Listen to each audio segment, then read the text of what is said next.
প্রিয় শিক্ষার্থী ও যারা দেখছেন সকলকে আন্তরিক শুভেচ্ছা জানাচ্ছি একাদশ দ্বাদশ শ্রেণীর পরিনীতি ও সুশাসন ক্লাসে। আমাদের আজকের ক্লাসের বিষয় পরিনীতি ও সুশাসনের সাথে human rights and gender studies এর সম্পর্ক।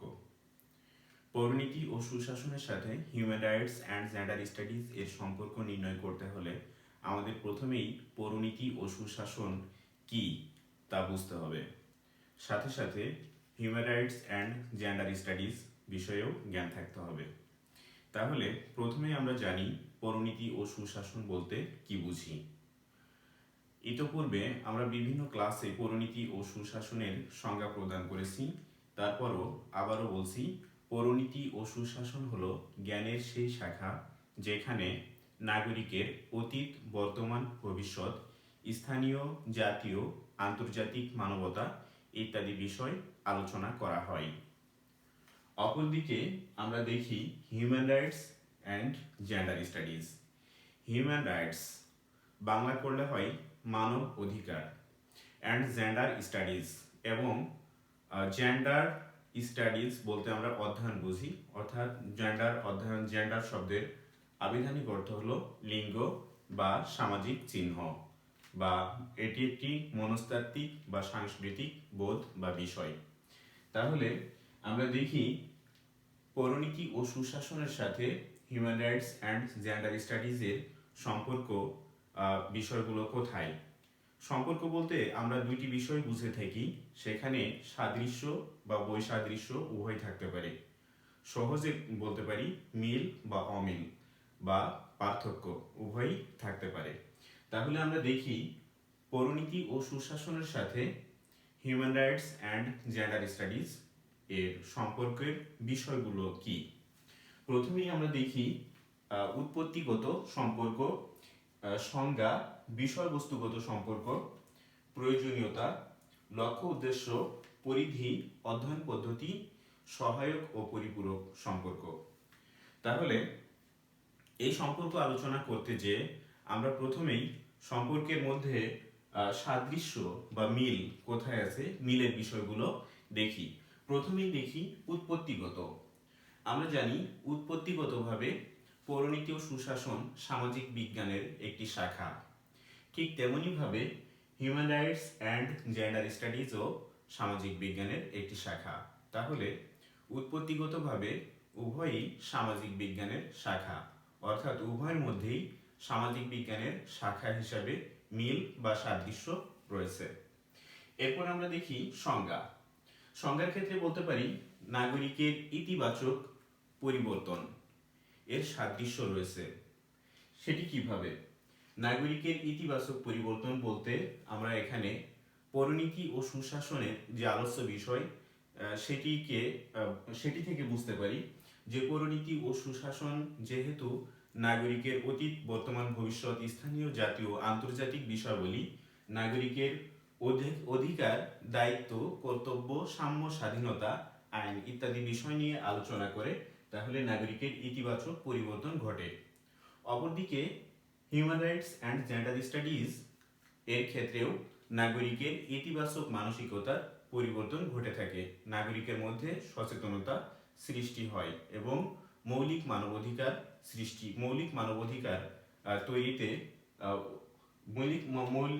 মানবাধিকার তৈরিতে এখানে সহযোগিতা করে থাকে।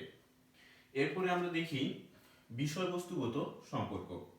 বিষয়বস্তুগত সম্পর্কের ক্ষেত্রে বলতে পারি নাগরিকদের অধিকার ও মানবাধিকার নিয়ে উভয় বিষয় আলোচনা করে, অর্থাৎ পরিনীতি ও সুশাসন একটি দেশের সমগ্র নাগরিক বা সমগ্র জনগোষ্ঠীর অধিকার নিয়ে আলোচনা করে থাকে।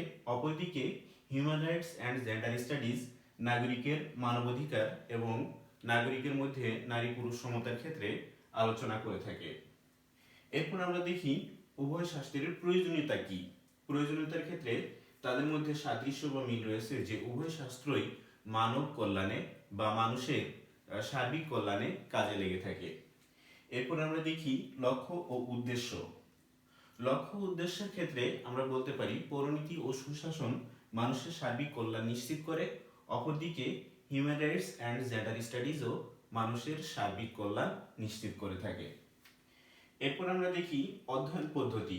অধ্যয়ন পদ্ধতির মধ্যে পৌরনীতি ও সুশাসন এবং হিউম্যান রাইটস অ্যান্ড জেন্ডার স্টাডিজের মিল রয়েছে। অর্থাৎ পৌরনীতি ও সুশাসন অধ্যয়ন পদ্ধতির ক্ষেত্রে তথ্য অনুসন্ধানমূলক, ঠিক তেমনিভাবে হিউম্যান রাইটস অ্যান্ড জেন্ডার স্টাডিজও তথ্য ও অনুসন্ধানমূলক। এরপর আমরা দেখি সহায়ক ও পরিপূরক সম্পর্ক। সহায়ক ও পরিপূরক সম্পর্কের ক্ষেত্রে বলতে পারি পৌরনীতি ও সুশাসন নাগরিকের অধিকার, কর্তব্য, আইন, স্বাধীনতা, সাম্য, সুশাসন ইত্যাদি নিয়ে আলোচনা করে থাকে।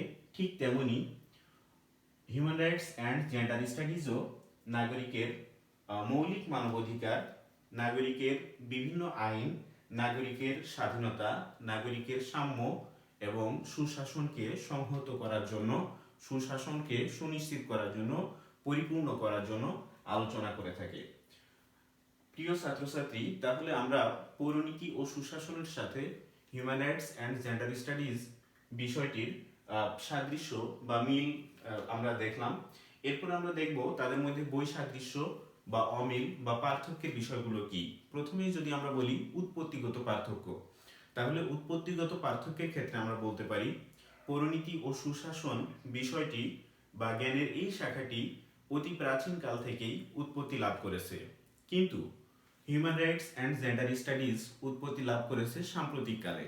কেননা আমরা জানি যে রাষ্ট্র ব্যবস্থা প্রবর্তনের পরে এই মানবাধিকার বিষয় নিয়ে কথা বলা হলেও 1948 সালে অর্থাৎ দ্বিতীয় বিশ্বযুদ্ধের পরে 1948 সালের 10 December universal declaration human rights জাতিসংঘ থেকে এটি ঘোষণা করা হয়।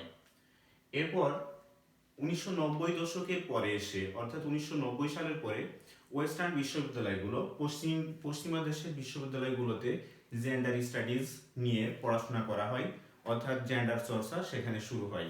তাহলে আমরা বলতে পারি human rights and gender studies বিষয়টির উৎপত্তি হয়েছে সাম্প্রতিক কালে, রাষ্ট্র ব্যবস্থা পরিবর্তনের অনেক পরে।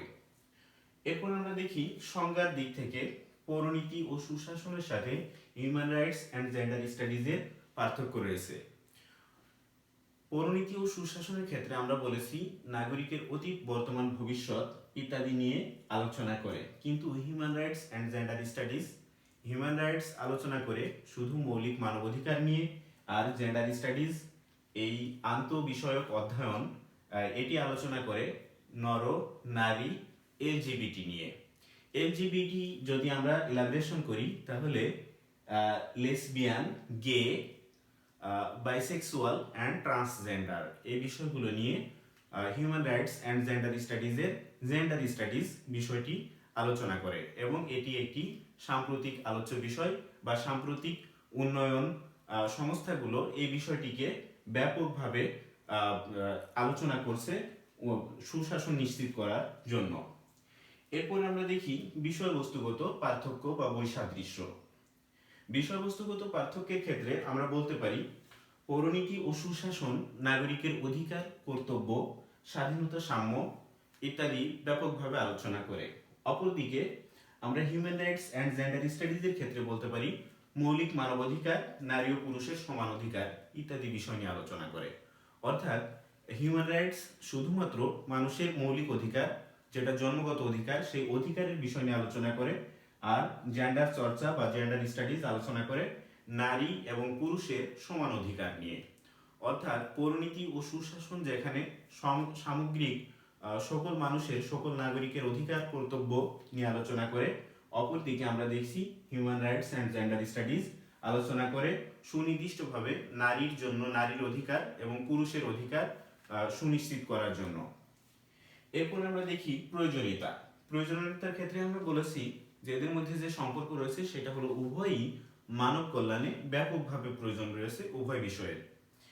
কিন্তু বৈসাদৃশ্য বা পার্থক্যের ক্ষেত্রে আমরা বলতে পারি পৌরনীতি ও সুশাসন রাষ্ট্রের সকল মানুষের অধিকার নিয়ে কথা বলে, কিন্তু human rights and gender studies কথা বলে নারী ও পুরুষ আলাদা আলাদা অধিকারের বিষয়ে। অর্থাৎ নারীর অধিকার আলাদা, পুরুষের অধিকার আলাদা, এমনই ভাবে উভয়েরই সমান অধিকার সুনিশ্চিত করার জন্য human rights and gender studies আলোচনা করে থাকে।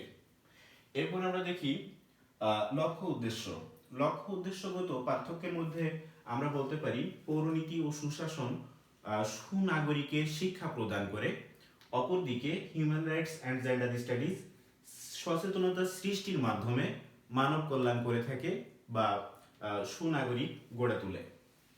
এরপরে আমরা দেখি পরিধি। পৌরনীতি ও সুশাসন এর পরিধি ব্যাপক বিস্তৃত, অপরদিকে human rights and gender studies এর পরিধি অনেক সংকীর্ণ। আমরা বলতে পারি যে পৌরনীতি ও সুশাসন একটি বৃহৎ বৃক্ষের মতো, ঠিক তারই একটি শাখা বা কাণ্ড হলো human rights and gender studies. এরপরে আমরা দেখি অধ্যয়ন পদ্ধতি। অধ্যয়ন পদ্ধতিতে যে সাদৃশ্য রয়েছে সেটি হলো তত্ত্ব ও অনুসন্ধানমূলক সাদৃশ্য রয়েছে। অধ্যয়ন পদ্ধতিতে তাদের মধ্যে বৈসাদৃশ্য বা তেমন পার্থক্য নাই। এরপর আমরা দেখি সহায়ক ও পরিপূরক। সহায়ক ও পরিপূরক উভয় ক্ষেত্রেই যে বৈসাদৃশ্য বা অমিল রয়েছে, সেখানে বলতে পারি সুশাসন বিষয়টি জেন্ডার স্টাডিজ বা জেন্ডার চর্চাকে সমৃদ্ধি দান করে, অপরদিকে হিউম্যান রাইটস অ্যান্ড জেন্ডার চর্চা জেন্ডার স্টাডিজ সমতা সৃষ্টি করে, সুশাসন নিশ্চিত করে। প্রিয় ছাত্রছাত্রী, তাহলে আমরা পৌরনীতি ও সুশাসন এবং human rights and gender studies এর মধ্যে যে পার্থক্য বা যে মিল বা সাদৃশ্য রয়েছে তা জানলাম। এর পরবর্তী ক্লাসে আমরা পৌরনীতি ও সুশাসনের সাথে তথ্য ও যোগাযোগ প্রযুক্তির যে সম্পর্ক রয়েছে সেই বিষয়টি নিয়ে আলোকপাত করব। সে পর্যন্ত সবাই ভালো থেকো, সবাইকে অসংখ্য ধন্যবাদ।